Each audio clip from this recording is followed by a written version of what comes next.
นี่ก่อนเจ้าบ่ย่านแล้วบ่นะใช่ป่ะบ่ย่านบ่คนแปลกหน้านะ พยาน ฮะสนิทไว้แท้ พ่อแม่คนแปลกหน้า ฮะไม่คนแปลกหน้าไผซะเคยเห็นเรามาก่อนบ่ บ่ หน้า คอยจับเจ้าไปขายเลยได้เจ้าบ่ย่านบ่ บ่ยาก เป็นยังคือบ่ย่าน บ่ยาก ชื่อแนว เป็น ใด ยังไงบ่าวบี้ชาแนล บาวบี้ชาแนล โดย บาวบี้นี่เป็นภาษาไทยบ่ แม่นเป็นภาษาไทย บาวบี้ภาษาไทยชาแนลนี่ ชาแนลเป็นอังกฤษนี่ ใช่ลงคลิปแล้วบ่ ยัง เดี๋ยวแป๊บนึงนี่บาวบี้ชาแนล โดยฝาก ชื่อ ก่อนนี่ก่อนเดียว เพิ่นเทคานบ่นี่ได้3คานบ่มื้อเช้านี่พ่อสร้างโอ้ก็ขึ้นสิโค้งแล้วอันนั้นเนาะป้าเบิ่งพี่น้องไปทางเมียพ่อสร้างสบายดีเด้อเลยโอ้พ่อสร้างเฮ็ดเรียกชั้นสูงมื้อนี้เนาะจะพอแล้วหมู่บ้านนี่น้องสายฟ้านี่ก็ใกล้สิโค้งแล้วแหละข้างหนึงพี่น้องเนาะเดี๋ยวใกล้แล้วอีกก่อนสุดท้ายแหละพี่น้องเนาะก็ที่ว่าย้ายมา มาลาย นี่พี่น้องเนาะเป็นจังใดงามอยู่บ่ถือว่าก่อขึ้นคุ้งแล้วครั้งหนึ่งพี่น้องเอ้ยเอาว่า3เพิ่นก็เทคาน3คานเนาะมื้ออื่นอีก2คานก็คือสิแล้วเทคานแล้วก็ก่อขึ้นคุ้งก่อขึ้นแล้วก็เทพื้นแล้วก็เขานอนได้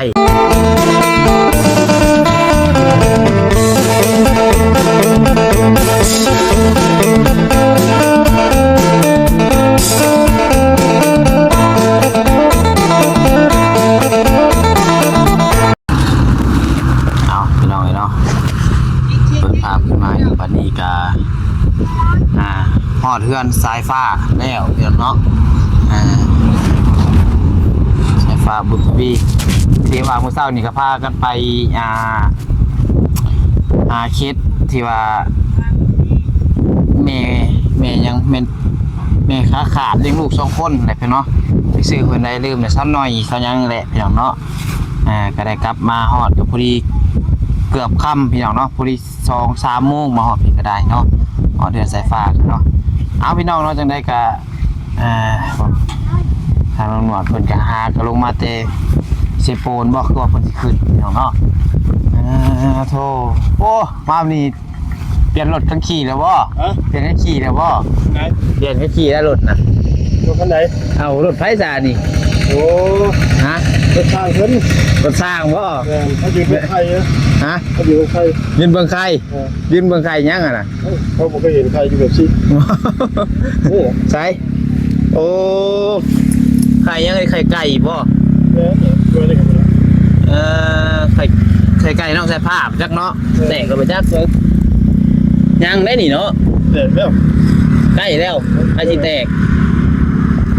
โอ้ตาไว้เป็นเก่าเขาเคยเห็นอยู่เขาเคยเห็นอยู่ในห้างน่ะหน่อยนักอะเพื่อนมันตุกมันจะหนีบ่ลุงเข้าเดินสบายดีนะไปทางใดมาทางใดนี่เรือบ้านเนี่ยสิครับพ่อปันโอ้เปล่าขึ้นมาแต่พระลานแต่พระมาแต่พระลานโอ้ที่เรือบ้าน2 มื้อป่ะขึ้นไปโดนเติบแล้วบ่เกือบทิศเลยได้เห็นโอ้เกือบทิศเลยบริเวณลุงหนวดติโดนเติบพี่น้องเนาะ3 เดือนแล้วไปยากเฮานี่บริเวณเจ้าตั้งแต่เฮือนซาวพอดแล้วบริเวณเลย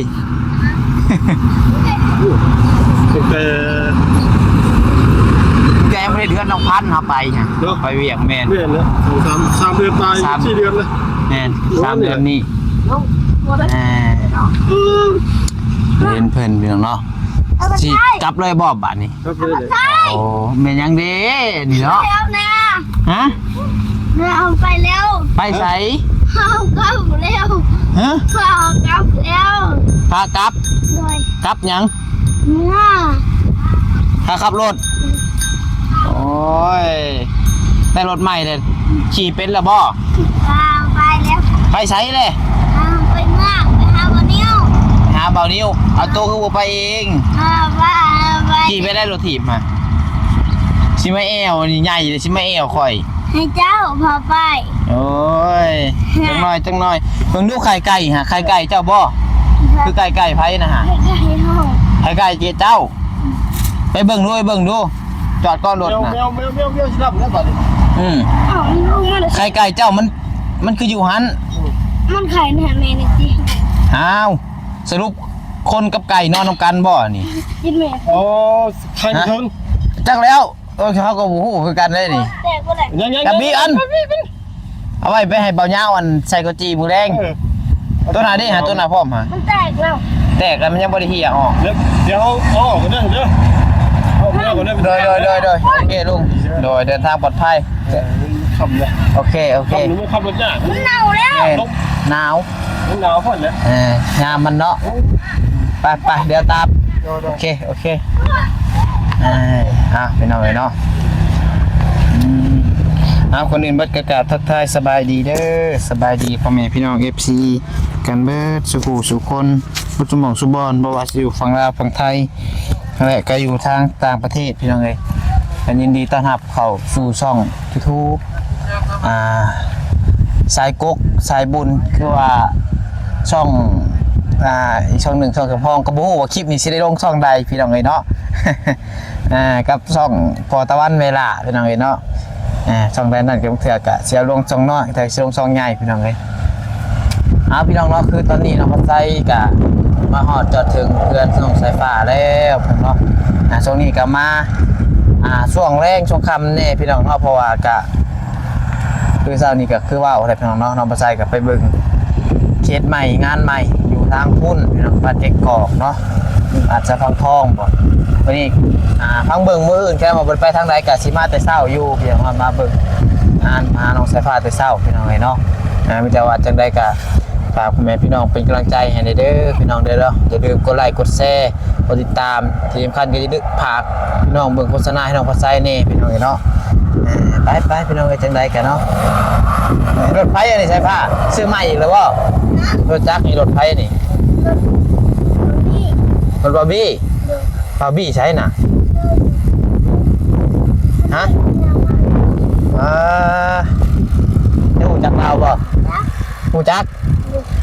ยังมือเลย มือหนึ่ง จักมือหนึ่งสบายดีวัดใจเด้อ โอ้ยนี่ไรมาจังใดนี่ฮะ มีใครด้วยหนึ่งเห็นบ น้ อ อง ก ใหม่น้องใหม่ มาลิ่นบ่คือมายังนี่มาเห็นยูทูบบ่โอ้ เดี๋ยวมันกินนะเดี๋ยวไปให้บ่ย่าง ใส่ไม่ใส่ ให้ไก่คิดแล้ว เบิ่งสิสัมภาษณ์คนพี่น้องเนาะหมู่ก็ได้แหละเพียงเราหมู่น้องปัดไส้เพิ่นก็แชทหาอยู่ นี่คือความว่าไม่ใช่ โดยทางเบิ่งจะขี่รถจักรบ่มามื้อนี้ แม่น เบิ่ง คิวจัก จังแจ๊กไปพามานั่งพี่ไปพา ไปอยู่ไอ้ นั่งพี่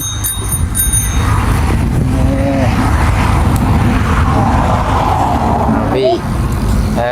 มาแต่โดนแล้วบ่เจ้า แม่นมา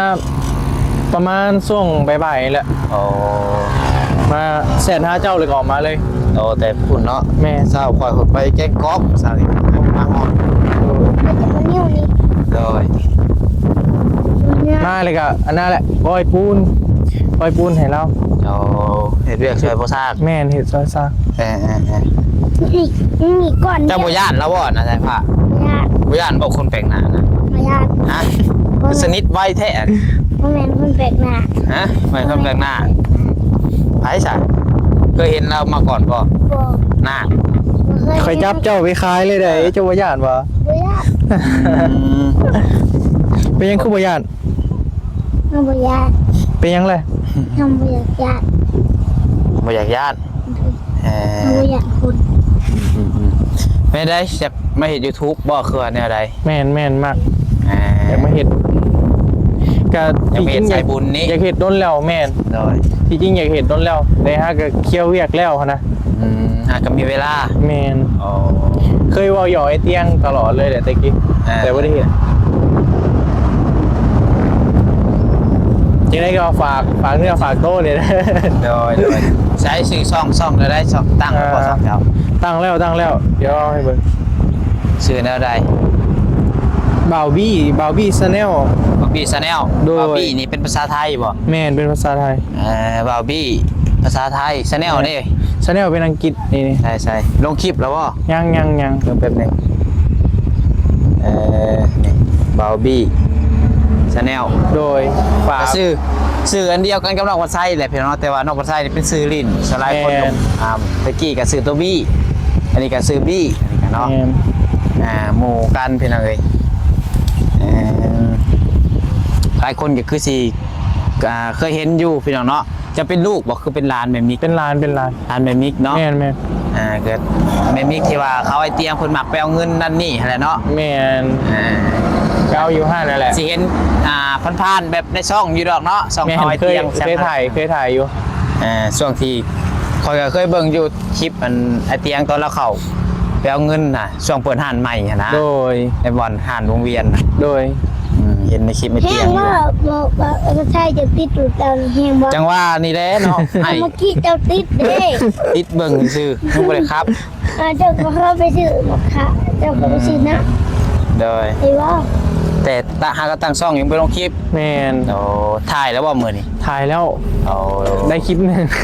คลิปหนึ่ง ถ่ายกันยังโบเป็นบันไดเนาะมือใหม่ คอยเห็ดไปหาได้ขนาด แม่ ขนาดใจมักกะลองเบิ้งขนาดเห็ดดีๆกันเนาะลองเบิ้ง บน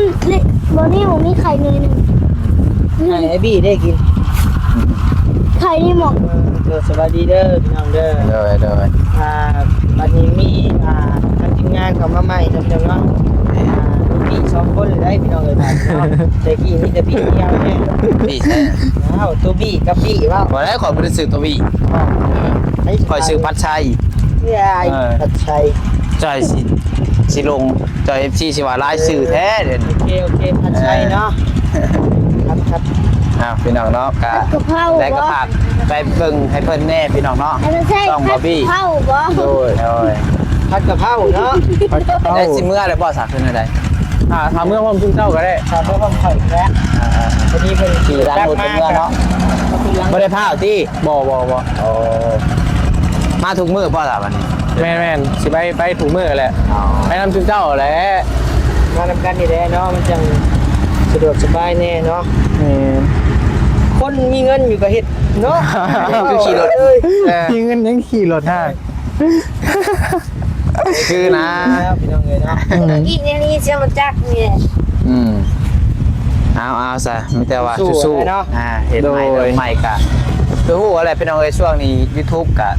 โอ้ยประสิผ่านคือเบานิ้วนี่กะจักเดือนเจ้า 7 เดือน ได้แล้วเงิน ยัง น่ะประสิผ่านประสิผ่านกฎเกณฑ์เนาะ ได้ก็ได้อยู่ดอกเนาะเพราะ ขั ว่าน เฮาเมื่อเราตั้งว่าอะไรนี่คะแนนใจบ่มักอีหลีนี่บ่รอดต้องใจมัก แม่ แต่ก็ใจมักบ่พอสำคัญก็ทุนนำต้องมีทุนนำว่าแบบตรงๆเลยได้พี่น้องเนาะ ร้อยหัวนี่ ต้องมีทุนเอาไปแต่ละมื้อนี่ มื้อนี้จะมาเท่ามือ ฮะ มื้อจะมาเท่าไหร่ มื้อนี้บ่เกือบ200,000แล้วใช้น้ำมันก็150,000 ไปเด้อ 200,000ปลายนี่แห ไป ละ น้ำมัน2,500,000 อืม เฮ้ย2,500,000น้ำมันนี่ปิ้งไก่50 อืม ข้าวกินนั่นนี่ตีเป็นปิ้งไก่กับของอยู่ของกินนี่หมด90,000 300,000ปลายที นั่นนี่อีกเด้ บ่ว่าแล้วมันแต่ละมื้อนี่คะแนนมาคือว่าคะแนนมาขี่รถใหญ่ก็มันก็สิรายจ่ายก็สูงขึ้นอันหมกน้ำมันคะแนนขี่รถจักรก็มันก็สิลดลงเนาะ แต่การช่วงนี้ขี่รถจักรก็ยัง ขี่รถจักรกับ อยู่ คือโหอะไรพี่น้องก็ยามหนาวก็หนาวยามร้อนก็ร้อนขี่รถจักร นี่น้ำมันนิ่มนี่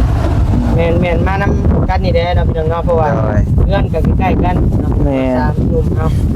คนเซโนคือกัน แม่นอัดกันมาเลยนั่งยากกับคนเฮาได้รถเฮาน้อยดิ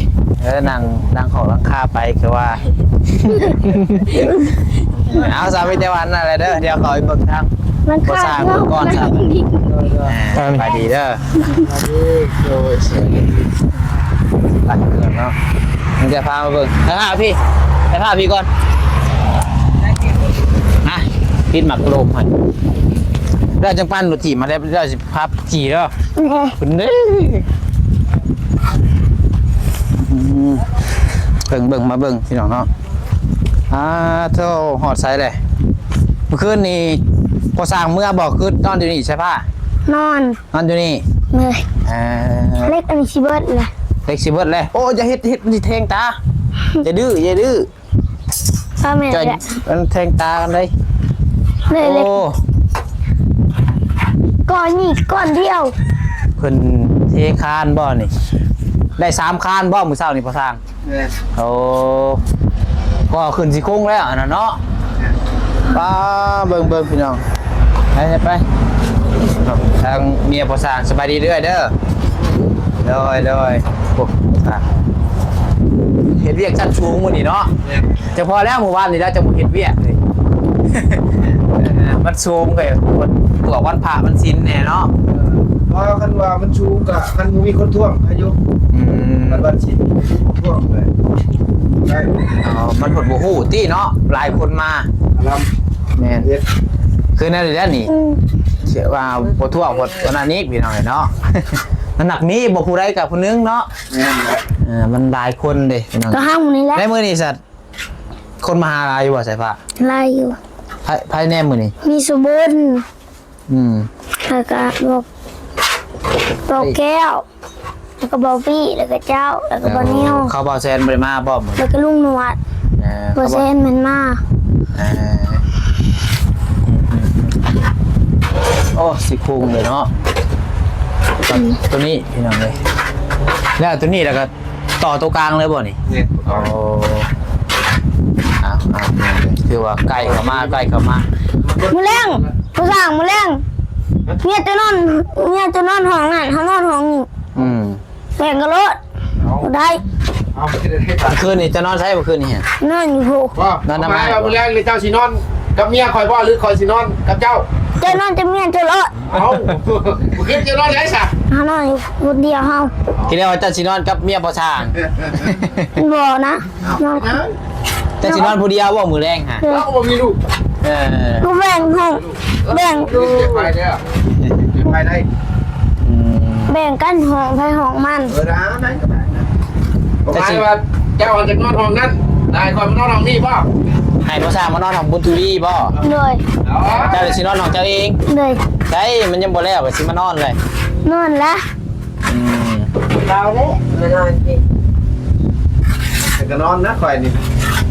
คะแนนก็เลื่อนให้เจ้าแล้วนี่มาบุ๊กให้ผ่อนบุญนะ จะเอาเป้มาผูกนอนเนี่ย เฮ้ยปีนี่ใช่ดิ ดุดคอนะโทรไปสองอันบ่ ปิดเด้อ อันนี้เนาะ เดี๋ยวได้ คือเฮาว่าตกก็ทีบก็เจ็บปวดแล้วเฮาไม่อยาก แล้วก็กินแล้วข้าวฮะ กินแหละ กินกับหยังมื้อนี่ กินเขาจะปีกตับ ปีกตับ ตามหมูทานตาม อืม ตกรถเจ็บเด้ ไผตกรถ เฮานี่แหละ เอ้าตกรถยังอ่ะน่ะ ตกรถทีบ ตกรถทีบนี่ได้กว่าตกรถทีบ เอาสีเขามาจับให้นี่นะ อืม เขาต้นคุมแฮมโดนไปแล้ว ระวังเลยเจ็บขาหักย้อนใด บุจับเอาบ่อยจับบุจับ บ่นี่เด้อรถทีบกัน นั่งกับพี่จับแล้วนี่เฮ้ยมันจะตกแล้ว อย่าขี่เข้ามาในเฮือนจอยมันเหยียบเล็กตะปอดกับปูตีนหัวจอยพดการไปจอดอีกเด้อฮะ ยังบ่มีเงิน มันเหยีย นี่ บตะปูลายบ่จักตะปูจักเล็กได้อยู่ไหนขี่แต่แถวเดินพุ่นทำพวก มันคงข้าวเรียกว่าขี่ได้ ฮะ ขี่ข้าวมันส่งของข้างหน้าขี่ อืมเป็นแล้วบ่ใส่ผ้า ยังขี่นี่ก็พาหัวสุด นี่เฮียนถีบนี่โอ้เฮียนถีบก่อนก็ได้คือเฮียนถีบให้เป็นก่อนถีบเป็นแล้วถีบนะถีบ หยุดหยิบเลย ถีบจะซ่าก้อนเบรกคันมันไวเดี๋ยวก็เบรกก้อน เอ้า เฮียนถีบให้มันเป็นก่อน ถีบที่เดินถีบแล้วก็เย็กไปนั่งถีบมันต่อเย็กไป วางลมเด้อจับให้น้องเนี่ยจับให้น้องเนี่ย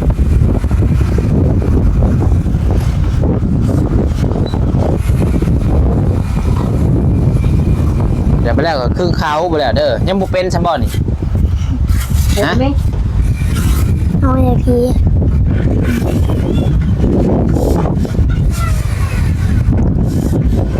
เดี๋ยวเบ้ยเว้ย ไม่มี มีข้างหล่างมัน เย็นขี้เวลาจังเย็นขี้เด้อเย็นขี้มื้อละน้อยมื้อละนั่นหาเวลาว่างๆแล้วก็เย็นขี้เด้อสายพานเด้อพยายามเบียดไปเฮ็ดเบียดเด้อ เลย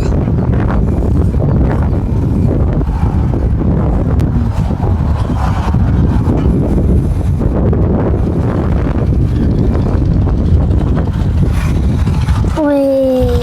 พี่น้องไอ้นอกกาคือว่าเรียนน้องสายฟ้านี่ก็ใกล้สิคุ้งแล้วแหละข้างหนึ่งพี่น้องเนาะเดี๋ยวใกล้แล้วอีกก้อนสุดท้ายแหละพี่น้องเนาะก็คือว่าคุ้งข้างกระพิษพี่น้องเนาะคือว่าโอ้ยสองห้อง อย่า ก็สองห้องก้อนพี่น้องเอ้ย บุถีบไปเริ่มเห็นชื่อ เบิ่งพามาเบิ่งมุมเบิ่งทำไมน่ะ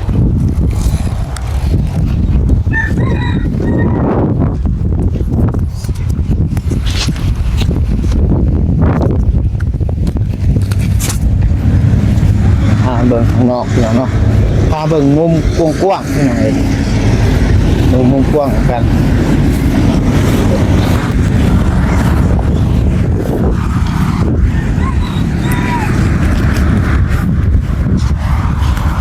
ใช่หมดเลย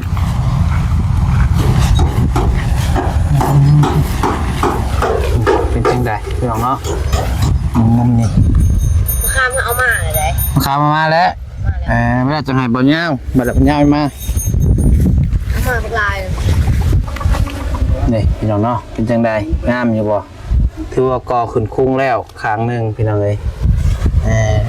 เอาว่า3คนกับเทคาน3คานเนาะมืออื่นอีก2คานก็คือสิแล้วเทคานแล้วก็ก่อขึ้นคุ้งก่อขึ้นแล้วแล้วก็เทพื้นแล้วก็เขานอนได้นะพี่น้องเนาะอีกไม่เกิน2-3 มื้อดอกพี่น้องเลยเอามีแต่ว่าคลิปนี้ก็คือประมาณนี้เด้อพี่น้องก็ขับมาเปลี่ยนให้พี่น้องเบิ่งประมาณนี้ก่อนข่าวๆเนาะอยู่ดีมีแฮงบัดสุโขทุกคนพี่น้องเอ้ยหาว่ามีพระผู้ใหญ่อยากช่วยเหลือเข้ามาทางของปัดไซเนาะว่าเพราะว่าตอนนี้ทางเงินน้องสายผ้าก็ขาดหลายอย่างอยู่พี่น้องว่าจะเป็นป๊อกแห่ทรายปูนเล็กอุปกรณ์สร้างเฮือนครบทุกอย่างพอแหละพี่น้องเนาะค่าทรงค่าสร้างตอนนี้ก็ยังขาดอยู่พี่น้องเอ้ยเพราะว่า